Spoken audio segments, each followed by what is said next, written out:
My name is Monk Rowe for the Phileas Jazz Archive. Very pleased to have Ametria Dock here with me today. Thank you for having me here. I'm glad to be here. Vocalist and coach and wearer of many hats, as you said yesterday. Absolutely. A lot of hats, but all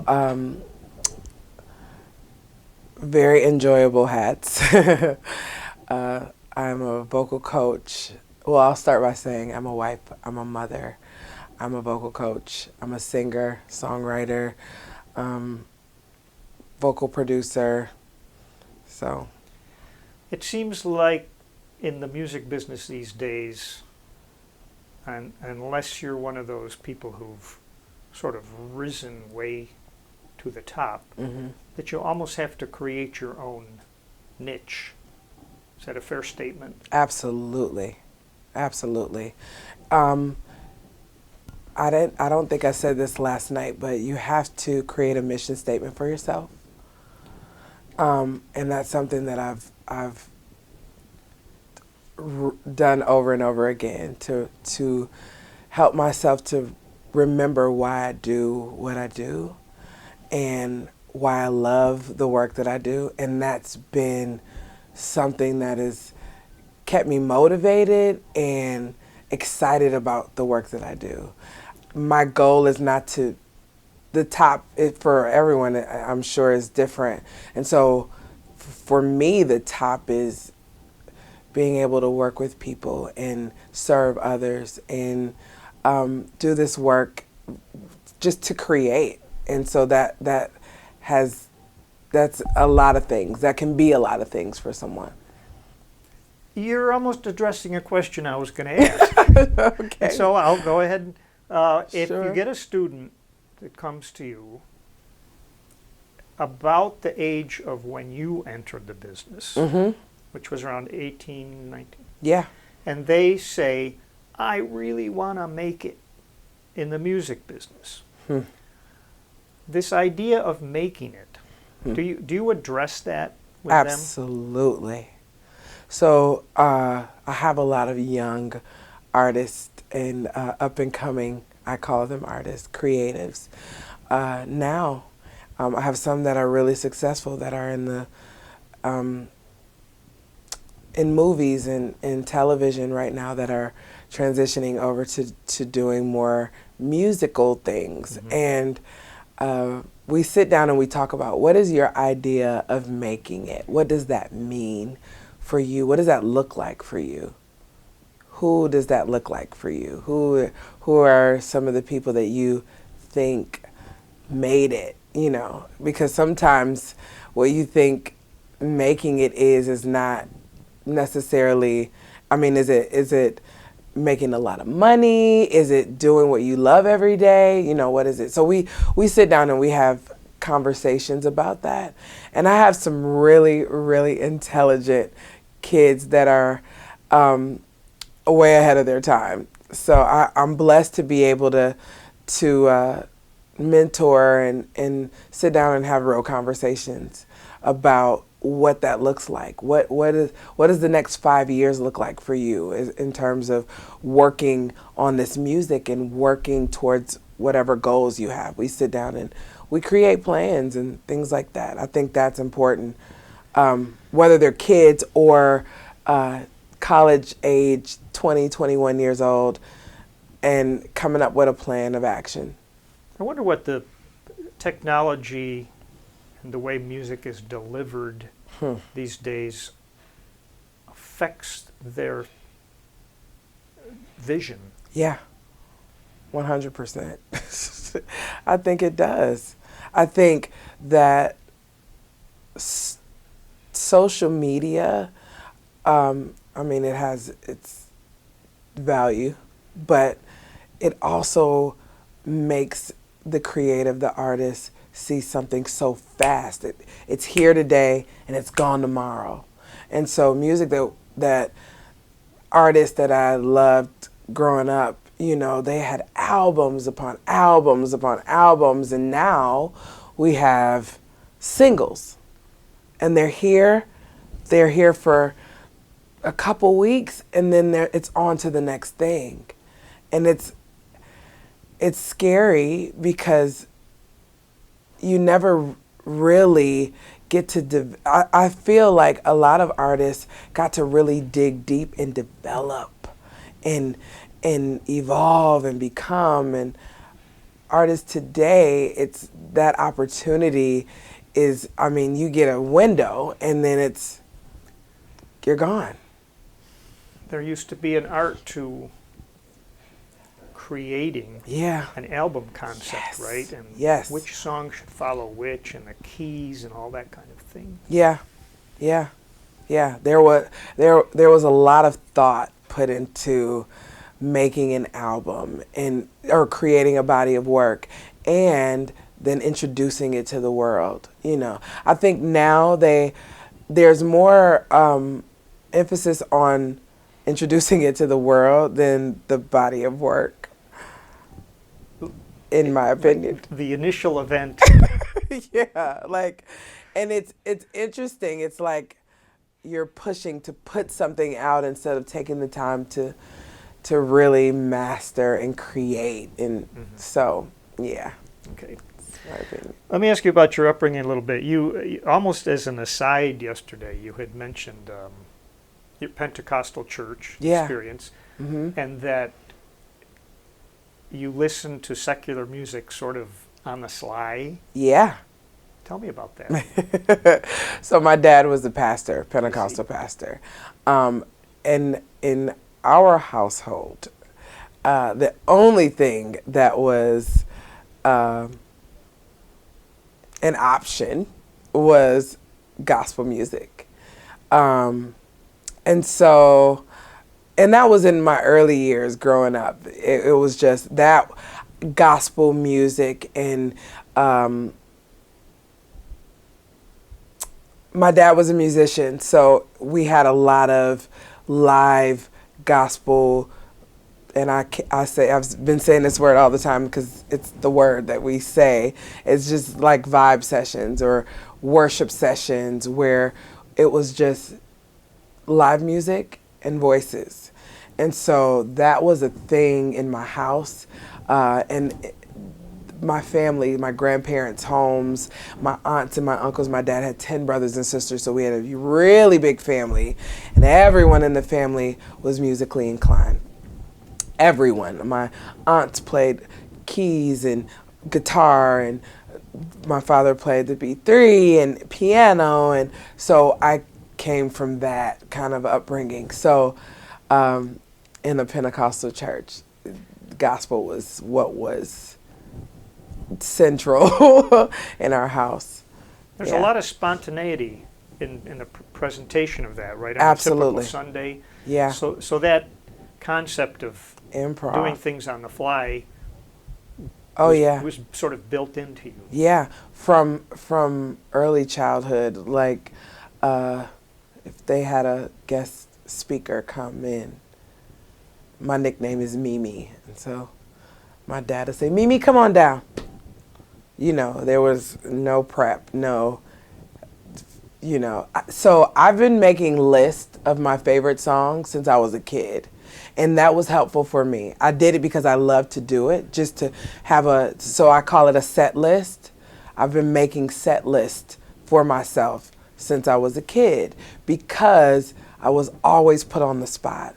And, I'm sure anyone wants to just be prepared or ready. And so I would practice not just because I wanted to be ready, but because I loved singing. But I was actually putting the work in to be prepared for whatever. It never failed. Anywhere I went, any church that we would go and visit, I was always, I would be in the back of the church and they would call me to the front and I would have to sing a solo. Would you have to sing it in the key that they were going to play it in? Or did you get to suggest? So a lot of times, in the black church, you have most of the musicians play by ear. So they're going to follow. So I would start. You would start the song? Oh yeah. Okay. I would start it and they would follow. And so much like last night, and it just brought me back to my childhood. But yes, it would most of the time be like, or I would say I'm going to sing a particular song, and if they knew me and knew the keys that I sang in, they would put me in the keys. Okay. And the concept of then spinning off that song with some riffs and so forth, that was like natural. Yeah, yeah. And most times, again, Black church, Black musicians, they are accustomed to that style of singing. And so they know, you're going to go off and they're going to follow you. They're going to follow where you go. I noticed last night when we did, we played Summertime. Mm-hmm. And during those 6, 7, 8 beats after each line, mm-hmm. I was typically, a accompanist goes, okay, I'm going to fill in there. Yeah. But you filled in there. Right? Yeah. So I said, oh, okay, she's got this. I love, and sometimes it just depends on when I'm singing and I'm kind of in a zone. When I hear different chords and different movements, sometimes I like to sing over them, and sometimes I like to just let it breathe. But it felt really good last night, so I just kind of went along with you guys. And I think it was nice for the students Yeah. to hear that, taking Movement. that phrase and, I'm going to keep going with this and within the context of the song. Yeah. Yeah. It's fun. You have a daughter who's, teenager? Yeah, she's 13, 7th grade. Afterwards, on a drive home last night, I was thinking about when I was deciding about a career in music, that my parents really didn't had any advice except get that teaching degree. Of course. You have a bit more relevant advice for your daughter. Mm-hmm. What would you tell her about the music business at this point? So actually, we've been talking about it. So my daughter is a straight A student. She's doing so well, and it's funny, she just did a talent show and won the all-school talent show this year, a couple days ago. And I sat there, my mom and dad and my in-laws and our whole family was there to support her. And my mom was sitting and crying so hard. And she just looked over and she said, "This just reminds me of you all over again. I see what's happening." And she said, "But I see something different with Kayla." So my daughter is really, she loves science and she loves music. I mean, her passion for music, I see myself in her, but she wants to create more, she wants to do more of the production, musical production. She wants to write music, she wants to create the music, she wants to engineer. So I see her going down a different path, but I see her doing actually more than what I've done at this point. I see that happening, but I see her definitely going to school. I think, and I say this, I learned everything by ear. I got my start so young, and I wish I did have community and accountability, but in a different way, apart from school. So I had people that were doing this and doing well, but I want her to still be able to go to school and do this music and learn the technique and the theory. I think that would be helpful for where she wants to go, what I see happening for her. Mm-hmm. So my husband and myself are both encouraging for her to go to school, because I know that she can go deeper within what it is that she's talking about now with us. And we're having really, really in-depth conversations about it now. But she's also got opportunities right now to do television. So we're in that. Wow. lots of choices. Yeah, Which, I mean, which is wonderful, and it also makes things a little harder. it does. I mean, she's. I mean, we're talking a 7th grader right now, so we're not even in high school, but she's getting lots of opportunities so far. And so it's funny, her birthday is the same day as Janelle Monáe.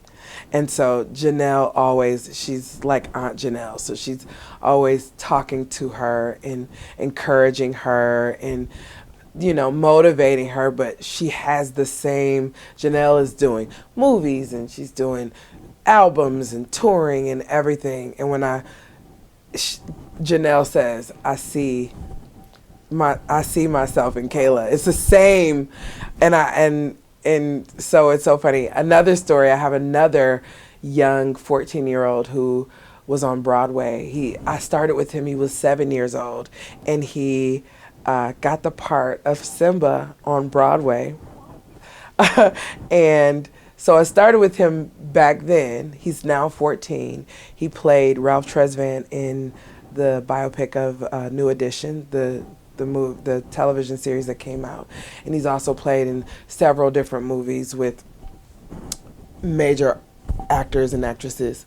And he's doing the movies. He has the same birthday as Janelle and my daughter, and so it's so funny. They've collabed, and we've done. I talked about last night doing Singers Meet Singers, and I was talking about it in Doc's class today, and it's my little group where I have all my singers. That's how I met Janelle. And so we kind of just started a new one for the kids, because I have a lot of kids that are in entertainment that want to be able to get together and vibe. And so my daughter is a part of that right now. So they're doing writing sessions, they're doing open mic sessions, because we don't have that available to kids. And so more like live shows and less like karaoke, so that they get the feel of performing and get the nerves and have a live band. And so I'm trying to create a creative space for kids to be able to explore and not live in their heads, you know, about this entertainment, this music. Much like the word fruition that you're used on your for your business. Yeah. Bring it to fruition. Yep. That was the whole point of it all. Did you feel, in retrospect, Mm-hmm. naive about the business when you got into it? When you 100. were still in your... Yeah. I mean, just the unknown. Like, I don't know what to expect. I don't know, not knowing how to... There are lots of things. Management and... the people around at the time that were kind of controlling my career, I'll tell you a statement that was made to me, that I had to do a lot of spiritual work to heal from, but I was told, you worry about the singing, we'll worry about the business. And that was rough. At the time, as a kid, I just turned 18, signing a major deal with Universal. That was the worst advice ever. But also at the time for me, as a kid, it was like, okay, well, I don't have to worry about that. I'm going to be taken care of at that time. But it wasn't the case. Did you sign papers that you really didn't know what it said? No, and yes and no. I had an entertainment lawyer who was so awesome. And I remember the day that I signed my deal. My mother and my lawyer and my father, we were all sitting there, and my lawyer made the statement. She said, "You don't have to do this, but I can't tell you what to do, but you don't have to sign this deal." And so we walked through that deal, and I signed a production / a production deal with a company that was also signing with the major label. And that deal was not good for me. But at the time, I didn't know all the details of what that meant for me and what that meant for them. So they got the better end of the deal. I didn't. I see. And how long did it last? 4 years. Yeah. Yeah.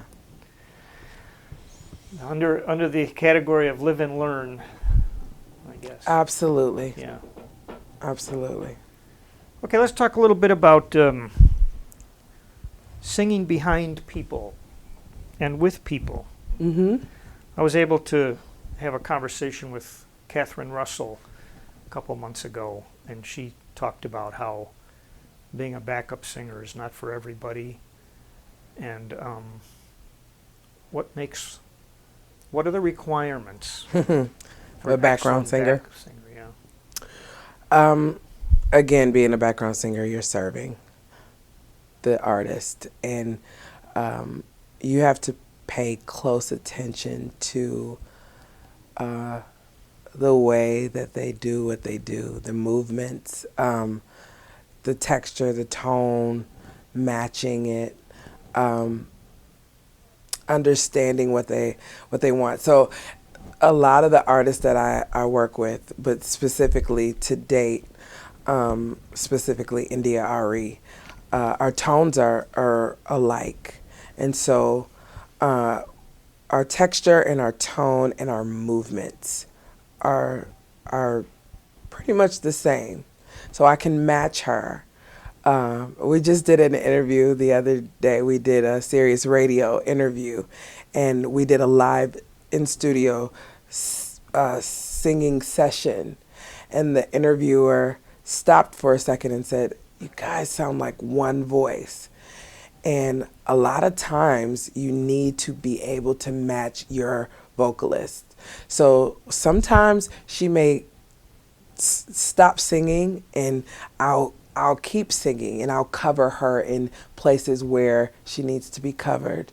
And so matching her tone and being able to smoothly harmonize is definitely a requirement for whatever artist you're singing with. Being able to know when you need to pull back a little bit, knowing when they want you to come forward. She's an artist that wants me more in the front than being in the back. Sometimes she wants me right next to her. And so for years, I've sang with her for 16 years. So touring, I know her tics. I know how she moves. I know when to add something, when she wants the color. Some artists don't want the color. So you have to know your artist, know what they're looking for, because the requirements are different from artist to artist. And from live to studio. Mm-hmm. Do you normally, if you're doing harmonies in the studio, is the lead singer there? So most times, yes. We've done sessions where we do it together, where we actually record we're mic'd, we're all together and we do it. So the project that we did for the Israeli project, we recorded live together, actually with the band in the studio as well. And so that was an experience that was magical. But a lot of times we'll do individual stacks. And so each singer will stack four times or 3 times, or just depending on how big they want the sound. So yeah. You said something that reminded me of Joe Williams, who I explained had a big role in what we're doing here. And you said sometimes she wants me to pull back, and we filmed him once in a concert in our hall here, and Mm-hmm. there's this moment there where he was singing a ballad, and there's a Count Basie band is behind him, and he took the microphone, and the microphone was at belt level, Mm-hmm. right? Yeah. And he was singing, but he he was using that microphone to his good effect. Mm-hmm. And then I thought about a lot of singers nowadays. I see them with these little mics that come down Yeah. on their cheek. Mm-hmm. What's your feeling about those I things? hate those microphones. I hate those microphones, and I hate in-ears. I love the being able to connect with your audience.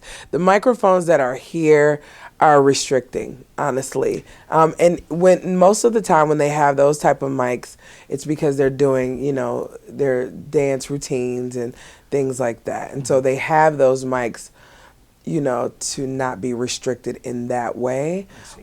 But it's still, again, it's the emphasis is more on the performance and less on vocally what you're doing. And so sometimes you have the stems playing in the background, so you don't have to work as hard as a singer. So they'll have the actual vocal playing, and they're dancing, and their focus is more on the performance and less on you singing. It seems to me you're putting more emphasis on the sound person. If you can't, Yeah. you know what I'm trying to say? Yeah. You can't sing full out, but go back from the mic. Right. Go back from the mic, but here you don't have that option, so they have to run something through the system to be able, because you're technically not singing, really. Speaking of not singing, have you ever had to lip sync? No, never. No kidding. No, I don't think I would ever get a job like that. No, I've never had to do that. Most of the artists that I sing are real live singers that I work with. So, yeah, no. Have you ever experienced any real train wrecks in live performance?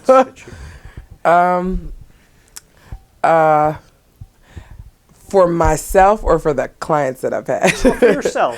For myself, there's some times where the performance is not that great, and most of the time it's some type of emotional something happening where it's personal things happening, and I just my head wasn't fully in the game, but not often, and probably maybe one or two times in my career has that happened. You mentioned last night that the music business now has changed a lot from when you entered it, which isn't all that long a period. But yeah. When I recorded my album, we still had tape, Okay. So we hadn't switched over. We were just switching over to the digital everything. So I was at the tail end of that. But the music business and how things work, I remember having some conversations with some executives about how things were getting ready to change and become this digital thing, and we were moving into the singles world, and how the 360 deals and how record deals and record labels were gonna kind of fold, and you not having I was given the opportunity to have artist development. So when I talk about mentorship, I had weeks of different mentors coming in to do artist development with me. You don't have that.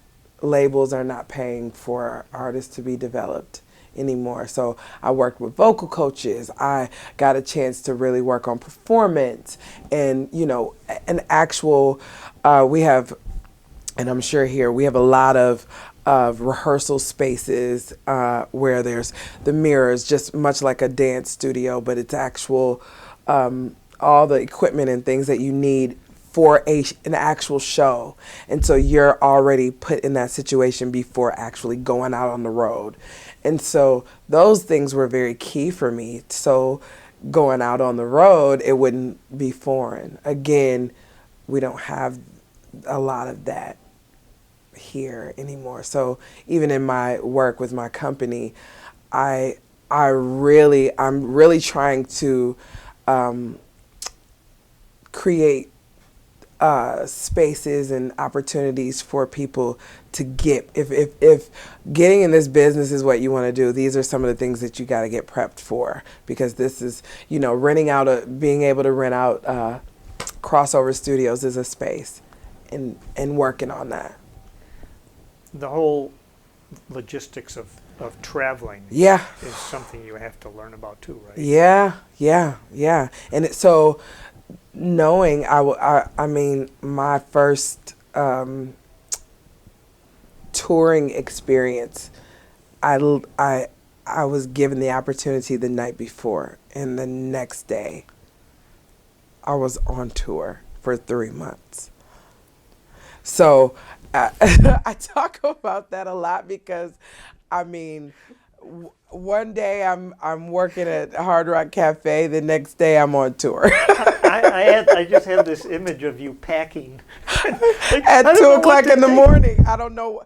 I mean, my roommate at the time, I just remember jumping on my bed with my roommate up and down saying, I don't know what I'm doing. How is this gonna, what am I gonna do? That's great. Yeah.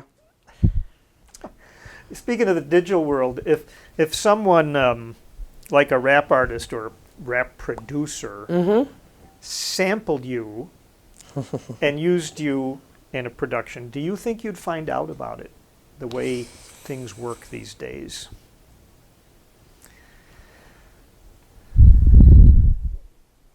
Sampled me.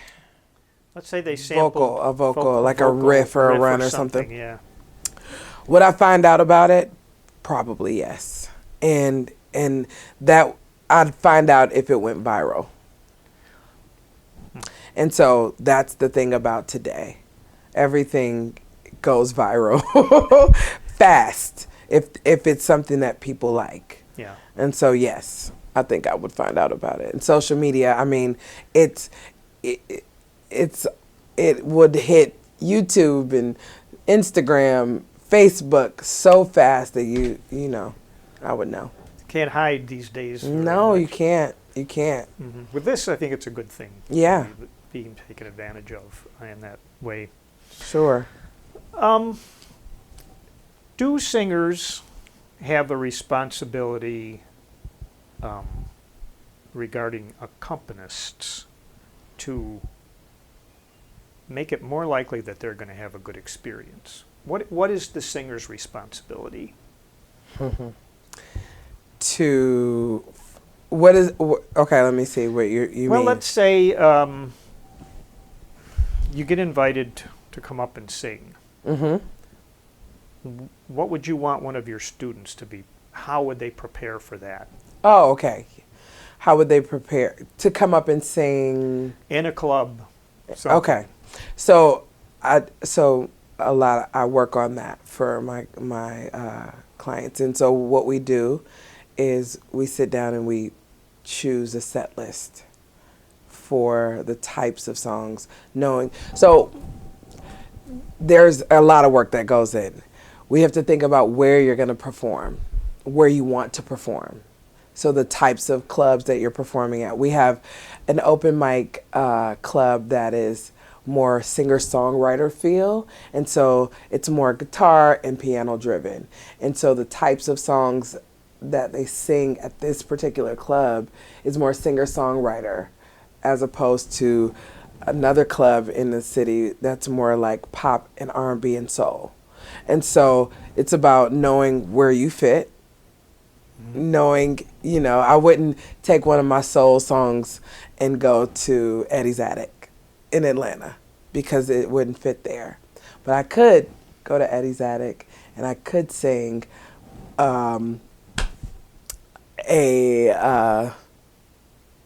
who's my favorite? A Joni Mitchell song. It would go over well there. Okay. So we pick a set list. We work on the songs. We choose instrumentals, or if you have an accompanist that can come and we can work through the song, we work through the song and get them prepared. Most times if you're doing live performances, you want to make sure that you're rehearsing with the band and or whomever will be playing with you. Do your students learn to learn about the etiquette of relating to a accompanist or a band? Like, I've sung now, you do a gesture to the piano player, you got it, Yeah. that kind of thing. When to come back in on the bridge, or Yeah, so it varies from musician to musician. So there are some that are, like, I think it's really cool when some of the artists that are well known that I work with, that they take a moment to allow the band, the musician, the pianist or guitar player a moment of soloing. So when it's that type of show, you see more of that. When it's a one-off where they're just doing one song, most of the time you don't see the singer giving the band member solos, unless at a club event. You know what I'm saying? Like if it's a open mic. So if it's an open mic kind of show, the singer is the focus. If it's an actual show, then everyone is the focus, if that makes sense. In the culture and what I see that happening a little bit more, where the singer will kind of back off a little bit and then the pianist or the guitar player kind of just goes a little. So, yeah.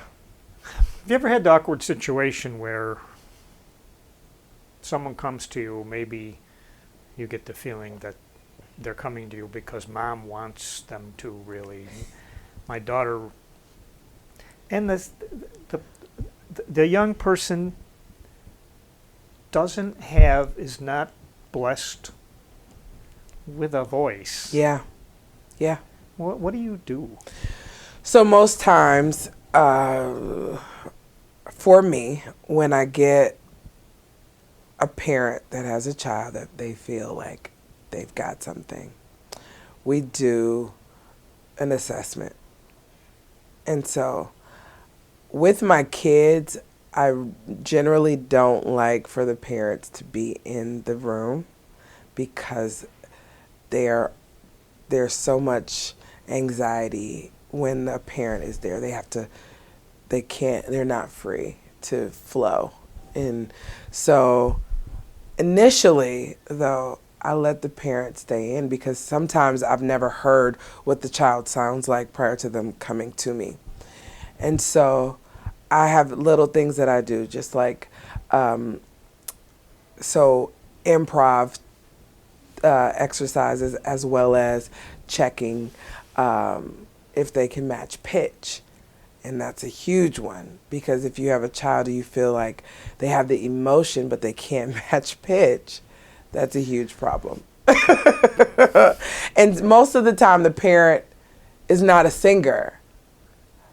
So the parent is just over the moon with the way that they emote, but they don't understand that we're not singing in tune. Yeah. So then I have What do you mean she can't match pitches? I don't know. Right. Right. I don't understand that. So I break it down. Yeah. And so we talk about it, and we have hard conversations sometimes. And because I feel like I'm a mom, and I want someone to tell me the truth. If my daughter's in track right now, and it's so funny because she's not really fast. And we laugh because she's like, well, it's good exercise, Mom. And so, if the coach talks, my husband is more of a sports. He played college ball, and he's that guy. And so he's like, no, you can do this. And I'm like, and she and I are both, she's such a creative. She's like, I'm just doing it because I know Dad wants me to do some type of sport. Oh. But the coach, is going to give us some feedback, and was giving us feedback. And so I want whoever's coaching to be honest. Yeah. you know, maybe she'll be better, you know, doing. So yeah, I want to give the same to my clients. Well, I know you have a busy day, and I do. appreciate you taking it. There's one just anecdote I wanted to share. Yesterday you were talking about early on you got in a position where the producer or whatever said, so sing, right? Yeah. And I'm thinking to myself, what did she sing? What did she sing? And I play on occasion at homes for retired adults or so forth, or nursing homes on occasion. And one song I always play is You Are My Sunshine. And I'll be darned if you didn't. That was the song. I said, Really? I never would have thought of that. Wow, I use that all the time. It's like one of my faves. It's you know, I love the way that song just makes me feel. It always just brings joy. It makes me feel happy. It's a cute song. It's a happy song, but I know anytime you hear that song, it just makes you feel good, right? But sometimes when I have a very advanced singer who's wanting to learn a different way to approach the way that they do what they do, I use You Are My Sunshine, and I may make it a little bit more complicated. Yeah. So and it's light. That song it feels light. It's bright, and so I may make it feel more gospel, or make it feel more jazz, or make it feel more pop. So I just use that because it's such a happy song to me. But you can do so many things with it. Nice. So Yesterday that's so you funny. asked 3 times in a row, I think, to these students after they sang, you said, do you listen to jazz? Right? Yeah. And so why? Because jazz, to me, the way that jazz music feels, the jazz to me is so big and so wide. Like when I think of it, the movement in jazz, it's electrifying when I hear it. And it soothes, but it also